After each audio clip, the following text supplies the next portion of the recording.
आप देख रहे पब्लिक दस्तक। साथियों, दंपति यात्रा मुंबई चैत भूमि से चली थी। भंते ज्ञान ज्योति इसकी नेतृत्व कर रहे हैं और चैत भूमि से लोनेवाला पहुंचे और दंपति यात्रा का आज 8वां दिन है। कोरेगांव पहुंचेंगे और भंते ज्ञान ज्योति 25 दिसंबर मनुस्मृति दहन के दिन पे क्या कहते हैं, आप देखिए वीडियो को लाइक कीजिए, शेयर कीजिए और लाइक के बाद हाइप कीजिए। धन्यवाद। दिसंबर को मनुस्मृति दहन दिवस है। बाबा साहब डॉक्टर अम्बेडकर महाड़ तालाब में वहाँ पर मनुस्मृति दहन किए थे और हर साल आपका वहाँ से यात्रा निकाला जाता था, भीमा कोरेगांव तक पहुँची थी। लेकिन इस बार आप चैत भूमि से निकाले हैं। थोड़ा सा मनुस्मृति के बारे में और ये जो यात्रा आप निकाले हैं इसके बारे में थोड़ा सा विस्तार से बताइए। 25 दिसंबर 1927 को डॉक्टर बाबा साहब अम्बेडकर द्वारा जो मनुस्मृति का दहन उनके मित्र सहस्त्रबुद्धे जी थे, एक ब्राह्मण व्यक्ति के द्वारा वह ग्रंथ जलाया, जिस ग्रंथ नारी स्त्री यानी पाप योनि मोक्ष की मार्ग की बाधाएं इस तरीके से समझा जाता था। बाबा साहब ने हमारी मातृशक्ति और यहाँ शूद्रों अति शूद्रों की जहां हालत खराब करने वाला उनका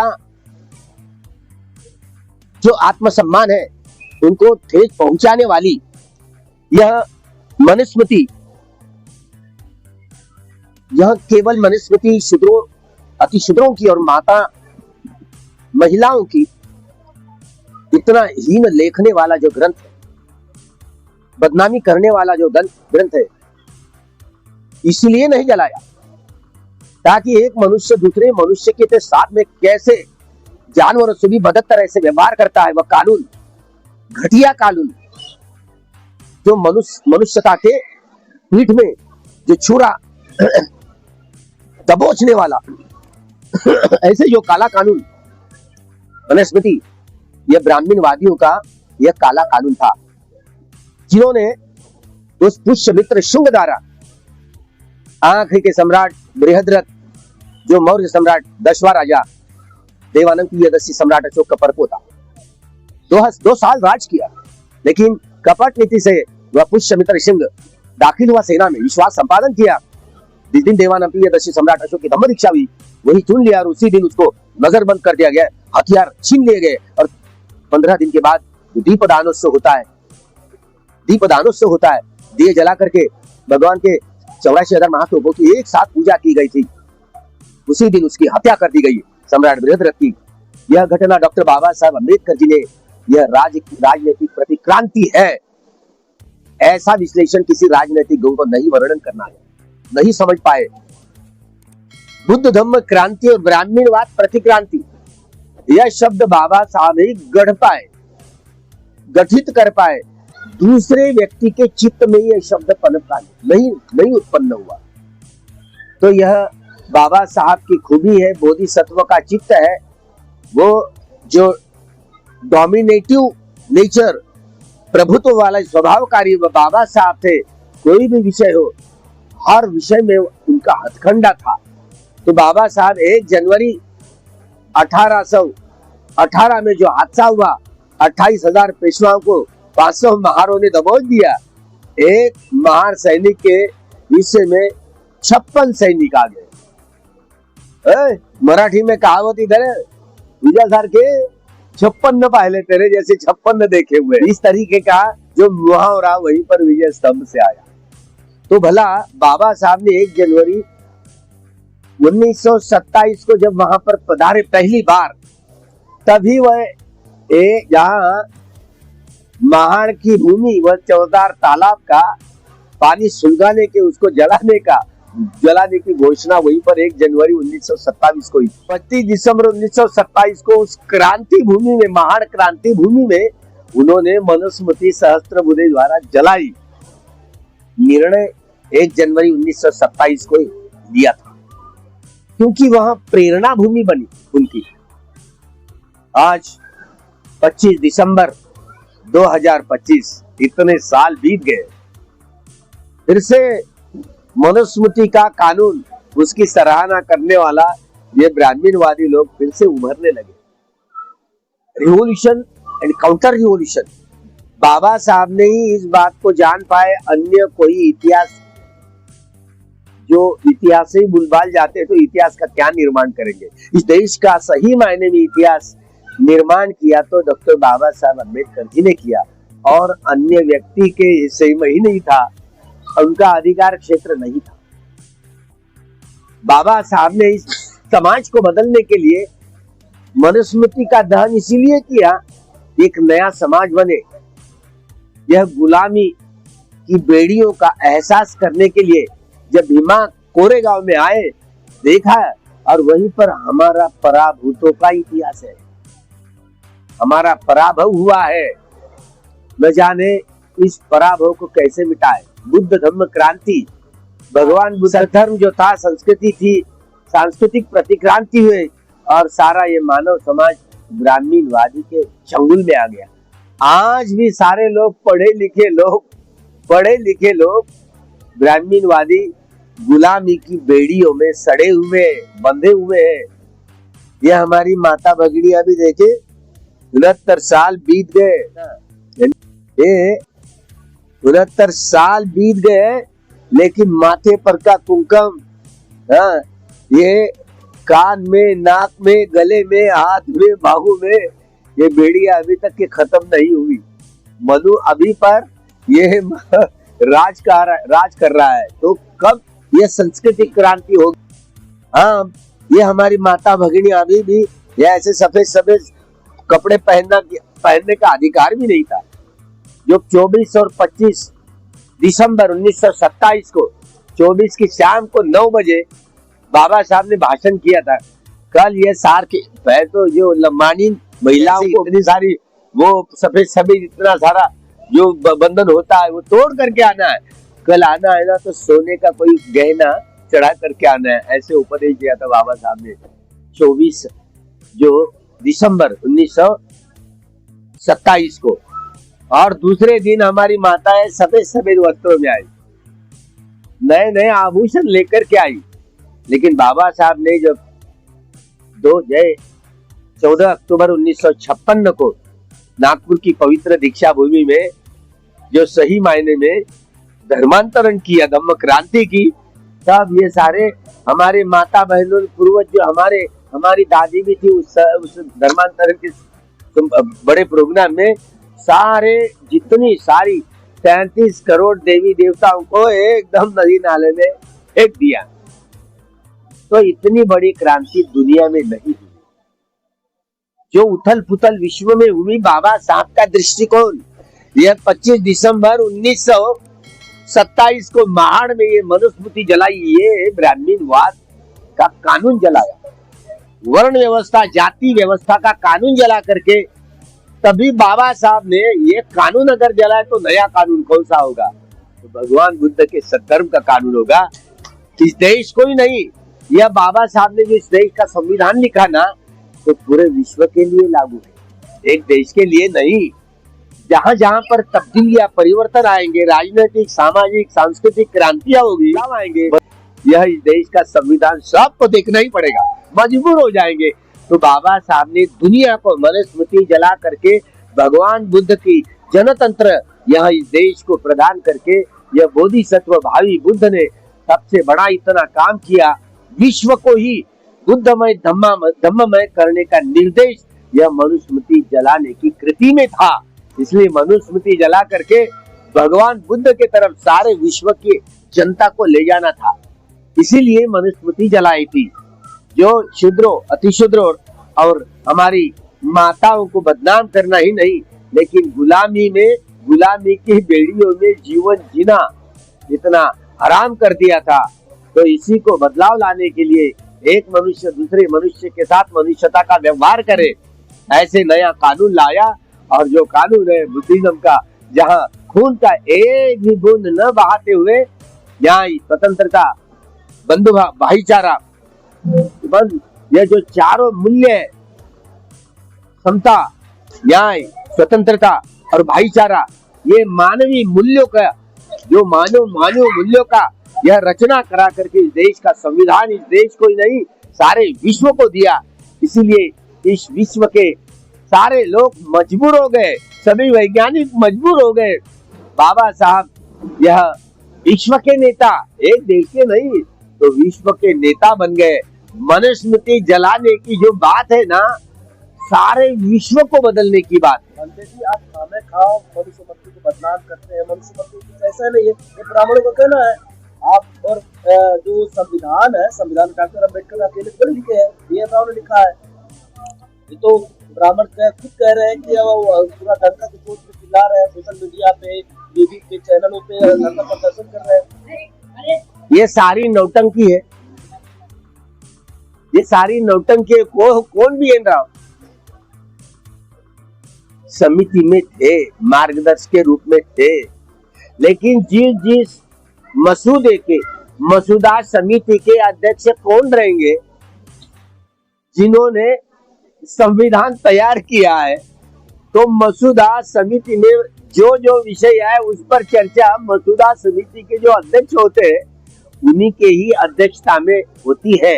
इसी विषय पर चर्चा, सभी विषयों पर जब चर्चा हुई, बाबा साहब ने हर एक विषय पर अपना मत जो रखा है वह मत संविधान समिति को मानना पड़ा, संविधान मसूदा समिति को भी मानना पड़ा। तो ये दृष्टि है ना पूरी, बाबा साहब ने भगवान बुद्ध की दृष्टि वहां पर संविधान में एडॉप्ट की, इसमें इनका बिल्कुल रोल नहीं है। जबकि पहले प्रधान महात्मा गांधी जी ने ये बी.एन. राव को ये प्रारूप लिखने के लिए दिया गया, बात सही है, लेकिन वही प्रारूप जब बैरिस्टर डॉक्टर बाबा साहब अम्बेडकर जी के पास में आया तो बाबा साहब ने उनका जो प्रारूप है संविधान का उल्टा टंगा दिया। It's only capitalist outlook in the documents. यह बी.एन. राव के डॉक्यूमेंट्स में प्रारूप में केवल पूंजीवाद का नजारा है, जिस अमीर हो जाएंगे और गरीब गरीब हो जाएंगे। यह काम, ये विषमता का नजरिया यहाँ पर दिख पड़ता है। तो गांधी तो टालस्टाय ये वैज्ञानिक है रूस का, सोवियत रूस का, उसका प्रभाव गांधी पर था, वो भी समाजवादी खुद को मानते थे। तो बाबा साहब की यह समझ बड़ी ऊंची समझ है, ये खुद स्वयं गांधी ने जाना, गांधी स्वयं मजबूर हुए, स्वयं गांधी जी ने मसूदा समिति का अध्यक्ष केवल और केवल बाबा साहब बैरिस्टर अम्बेडकर ही, वही उनकी क्षमता है, इसलिए उन्होंने ना पहले कोई विरोध नहीं किया। यहाँ तक कि बी.एन. राव भी विरोध कर सका क्या? उस समय नहीं कर सका, कोई भी व्यक्ति किसी ने भी विरोध नहीं कर सके, क्योंकि बाबा साहब का जो ज्ञान, उनका जो बोधि का जो पक्ष है ना, बड़े बलवत्तर था। इसलिए बाबा साहब की बराबरी करने वाला कोई वैज्ञानिक, कोई समाज तज्ञ, कोई राजनीतिज्ञ उन दिनों नहीं थे। ये बात तो असली में सही है, लेकिन वो तो चिल्लाते रहते, ये तो घटना बी.एन. राव ने लिखी। अरे भाई, भले आदमी कोई बीमार पड़ गया, कोई विदेश में गया, कोई तो इधर उधर भटक गया, बाबा साहब ने यह 2 साल 11 महीने 18 दिन में जो संविधान लिखा ना, बाबा साहब ने इसके लिए बहुत परिश्रम किया। ये सीधा परिश्रम नहीं है, बहुत कठिन है। और लोग यूं ही कहते हैं ना, ये बी.एन. राव ने लिखी। भला बी.एन. राव का नाम तो आना चाहिए था ना, कम से कम बी.एन. राव ने लिखी। काउंटर रिवोल्यूशनरी वाले लोग कह रहे हैं कि नहीं बी.एन. राव ने लिखी, ये बात सरासर झूठ है। और वो झूठ लाने वाले की थियरी है आरएसएस वालों की, है ना, वो शुरू से लेकर अंत तक ही झूठ है। वो लोग कहते ना, मनुस्मृति में जो अच्छाई लिखी है ना, वो भी मनुस्मृति में चोरी की गई है। बड़े नंबर 1 के चोर होते शेरडी वाले। वहां पर 5वें अध्याय में ये भी लिखा है,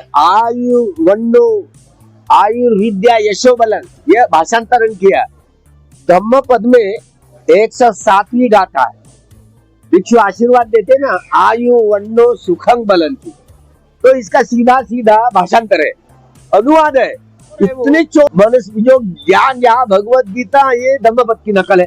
बाबा साहब ने हमको तो दिशा दी थी, तो इसीलिए इस बात को समझो, ज्ञान की जो गंगा बुद्ध से बहती है, बुद्ध जड़ है, ज्ञान की जो बात है, ये नंबर 1 के चोर है ना। आज हिंदू कहने लगे थे हम सनातनी है, काय के सनातनी, अरे सनातन ये शब्द ही भगवान बुद्ध ने रचा है। सनातन इस शब्द की व्याख्या भगवान बुद्ध ने की है। यही वेरेन वेरानी समंती इद कुदाचनन, हमें रहने से सम्मति है धम्मो सनातनो। वैरियों से वैर करके वैर समाप्त नहीं होता कभी। मैत्री करने से ही वैरियों पर विजय प्राप्त कर सकते हैं। यह प्रकृति का न बदलने वाला नियम है, इसलिए सनातन कहा गया है। लेकिन नंबर 1 के चोर भाषा भी चुरा ली और वो कहते हैं कि सभी भाषा की जननी संस्कृत है। नहीं, ये संस्कृत तो लिपि ही नहीं है, ये धम्म लिपि के आधार पर वो खड़ी हुई है। लेकिन उल्टा चोर कुतवाल को डाके। तो ऐसी धारणाएं है ब्राह्मणवादियों की, इसीलिए कर रहे हैं कि ये संविधान ये बाबा साहब ने नहीं, यह BN राव ने लिखा है। तो इस तरह ये गलत गलत प्रचार कर रहे हैं। अभी अगर मान लो अभी कांग्रेस वाला एक भी बोल नहीं सकता, ये केवल RSS वाले बोलेंगे। कांग्रेस वाले तो सराहना करेंगे, को मजबूर होना पड़ा। कांग्रेस वाले RSS के नहीं है क्या? देखिए बूढ़े बूढ़े लोग है ना जो कांग्रेस में अभी नए नए जो नौजवान आ गए, वो कांग्रेस के बीजेपी के और बीजेपी के पक्ष में है नौजवान लोग। इसलिए कांग्रेस और बीजेपी एक ही बात है, एक ही सिक्के के दो पहलू है, और क्या है। इसलिए उनको ये ब्राह्मणवादी ही लोग हैं, इनसे ये समाज बदलने वाला नहीं है। इसलिए डॉक्टर बाबा साहब ने शेड्यूल्ड कास्ट फेडरेशन विसर्जित करते हुए रिपब्लिकन पार्टी ऑफ इंडिया इस राजनीतिक दल की घोषणा की थी।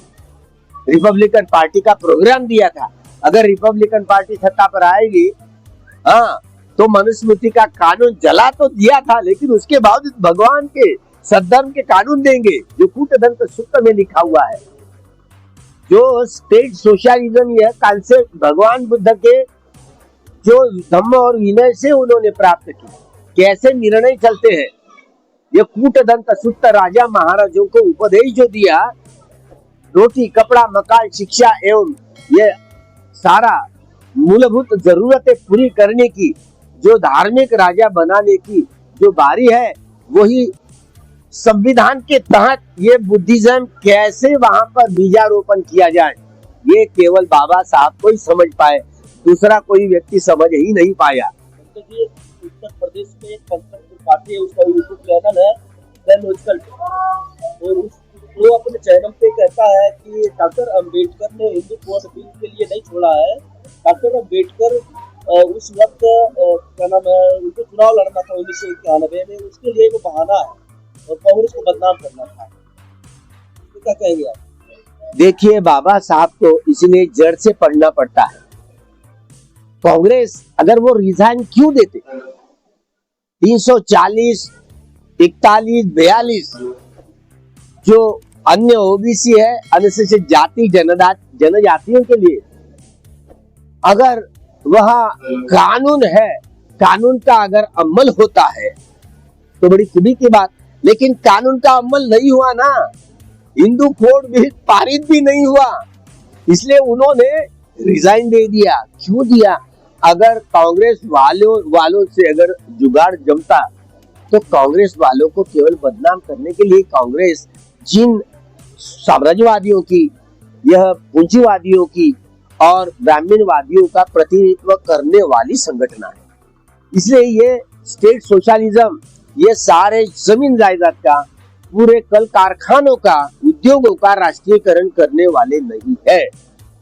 इसीलिए बाबा साहब ने एक पर्यायी के रूप में रिपब्लिकन पार्टी ऑफ इंडिया, यह अगर संगठन आएगा 5 दिसंबर 1956 को, एक दिन पहले मृत्यु के, उन्होंने SM जोशी जी को और प्रके अत्रे को लेटर लिखा, दोनों बंदों। ये कांग्रेस ये ऊंची जाति ऊंची वर्ण वालों की प्रतिनिधित्व करने वाली संगठन है, इसमें स्टेट सोशलिज्म नहीं ला सकती। जहां आर्थिक समाज, जहां समाजवाद, मतलब सारी जमीन जायदाद कल कारखाने यह राज्य के अधीन किए तो ही लोगों के रोटी कपड़ा मकान शिक्षा एवं स्वास्थ्य की मूलभूत जरूरतों को पूरा कर सकते हैं। ये जब तक ये अमल नहीं होगा तब तक समता मूलक समाज निर्माण नहीं हो सकता। न्याय, स्वतंत्रता, समता और भाईचारा, ऐसे चारों भौतिक मूल्यों के, बुद्धों के मूल्यों के आधार पर समता मूलक समाज निर्माण नहीं हो सकता। इसलिए बाबा साहब ने रिपब्लिकन पार्टी ऑफ इंडिया को जन्म दिया था, ताकि सारा विश्व, सारा भारत कैसे बुद्धमय हो, इसके लिए बाबा साहब ने सबको यह सबसे बड़ी कठिन जिम्मेदारी दी थी। वही जिम्मेदारी का यह एहसास हो इसलिए बाबा साहब ने मनुस्मृति को जो जलाया, नया समाज निर्माण हो। इस नया समाज निर्माण करने के लिए बाबा साहब के यह समता सैनिक दल हो, बुद्धिस्ट सोसाइटी ऑफ इंडिया हो या रिपब्लिकन पार्टी ऑफ इंडिया, तीनों संगठनों को फिर से पुनर्जीवित करे। आपको किसने अधिकार दिया था कि ये सारी संगठनाएं विसर्जित करो करके? बाबा साहब के तीनों संगठनों को फिर से पुनर्जीवित करे और नए सिरे से, नए दम से, नए जुलूस के साथ में और यह समतामूलक समाज निर्माण करने की यह चेतना खूब भरे, इसका सब बल बढ़े, खूब बल बढ़े।